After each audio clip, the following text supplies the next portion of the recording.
Hi everyone, welcome back to my channel.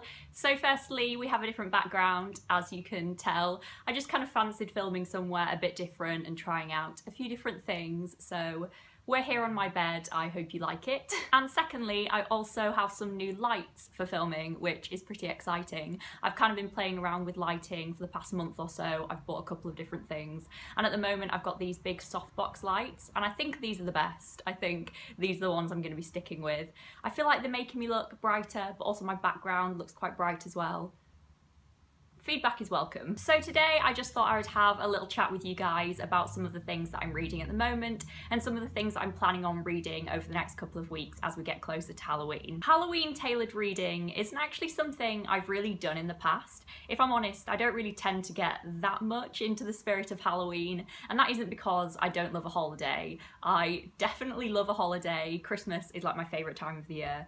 By a mile, nothing comes close, and that time of year just makes me really, really happy. But Halloween has never really got me excited in the same way that Christmas does. I don't know, I don't really like scary things. It's not my kind of vibe. But for some reason this year, I'm just kind of in the mood to like get into the spooky spirit and kind of tailor my reading to Halloween and kind of just get into the whole thing. I think it sounds really fun and I wanted to share it with you. That all being said, the first book that I'm going to tell you about that I'm reading at the moment isn't actually really a Halloween related read. It's just a book that I started a couple of weeks ago and I haven't quite finished yet, and that is Sense and Sensibility by Jane Austen. So this is actually my final Jane Austen. I've read all of her other novels and I'm such a fan of her. I think she is amazing. She's kind of a hero of mine and I love her writing, so of course I'm enjoying this. So this novel follows two sisters, Eleanor and Marianne, and Eleanor is the older sister and she is very level-headed and rational and perhaps quite conservative with her feelings, and then the younger sister Marianne is much more led by her emotions. She's very impulsive and quite wild at times. And of course there is love, there is deceit and betrayal, there's social commentary, everything that Jane Austen does really well. So I think this was the first novel that was published by Jane Austen, and I will say that I kind of can tell. I feel like the beginning was a little bit clunky, like it was kind of like she was saying, this is what you need to know, so I'm going to tell you and then we can get on with the story.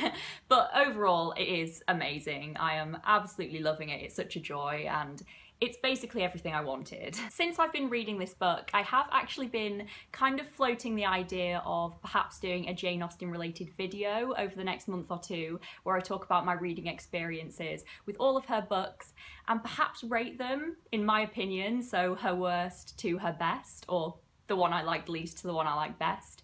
Would anybody be interested in that? I think it sounds really fun and I like watching videos like that, so if you'd like to see my opinions on her books kind of ranked, then let me know. The other book that I'm currently reading is The Raven Boys by Maggie Stiefvater, and this is definitely a Halloween related book for me. I've had it for a couple of years and just haven't picked it up yet, and then I was feeling in the mood to read something a bit magical but a bit darker, and this definitely is that. It has like communication with the dead in it and references to Edgar Allan Poe, so I thought this was the perfect time to pick it up. So I know that this is a very well-beloved YA fantasy book. I believe it's the first in a series, and I've just heard brilliant things about this from so many different people, even people who don't really tend to read YA or don't tend to read fantasy. So many people say that this is just a fantastic story and that the characters are really good, and characters are my favourite aspect of novels, and I often find that they do lack in some fantasy series, so I definitely have high hopes for this. I'm not very far in yet. I am just under 100 pages in and I am enjoying it so far. I'm not blown away by any stretch, but I am kind of intrigued. All the characters seem quite interesting and I'm definitely intrigued to see where it's going to go, and I'm so in the mood for reading something like this at the moment, so all good so far. Fun fact about this book, Cameron actually bought me it a couple of years ago when I just started watching BookTube. So I think I heard this recommended on Reagan's channel over at Peruse Project. I used to love her channel a couple of years ago, and I told Cam that I really liked the sound of it in one of her videos. And so when I wasn't there, he went back onto her channel and searched through the videos to kind of find the recommendation and find out which one it was. And then when he bought me it and I was like, that's so good, I really wanted that book, it sounds really great, he was like, yes, I watched BookTube. So now moving on to the books that I have lined up to read over the next couple of weeks, and the first one is Coraline by Neil Gaiman. So as you probably know by now, if you've been watching my channel for a little bit, I absolutely love Neil Gaiman. My favourite by him is definitely Stardust. It's basically one of my favourite books of all time, but I also particularly love the Graveyard book by him. I think he's really good at writing children's fiction, so naturally I've been wanting to read this for a while. I just never really got my hands on it, and then I was in a charity shop the other day and found it for £1, so win. I actually don't really know much about this story. I definitely did see the film a long time ago, but I don't really remember what happened in it.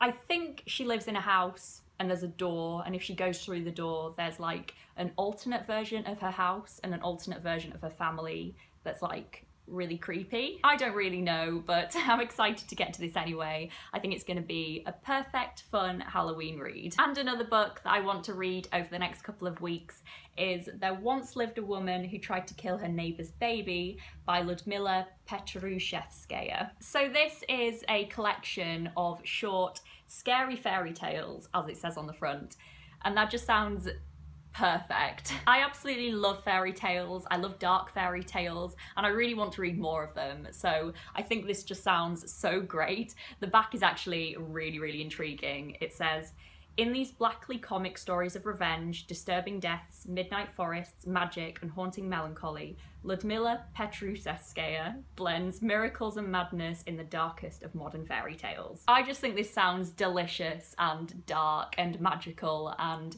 I'm really excited to get stuck in. So those are the books I'm currently reading and the books I hope to get to over the next couple of weeks leading up to Halloween, and then I hope to embark upon Non-Fiction November, so expect to see a TBR video for that soon. Are you guys going to be reading anything especially spooky for Halloween? Are you already reading something Halloween related? I'd really love to know if that's something you do, if you like to tailor your reading to the festivities of the time or not, and I'd really love some spooky recommendations, and I'd also love to know if you've read anything that I mentioned in this video. So thank you so much for watching this video, everyone. As always, I hope you're all well, and I hope you're enjoying the lead up to Halloween if you particularly like Halloween and celebrate it. And I will see you next week with my next video. Bye everyone. I can't smile.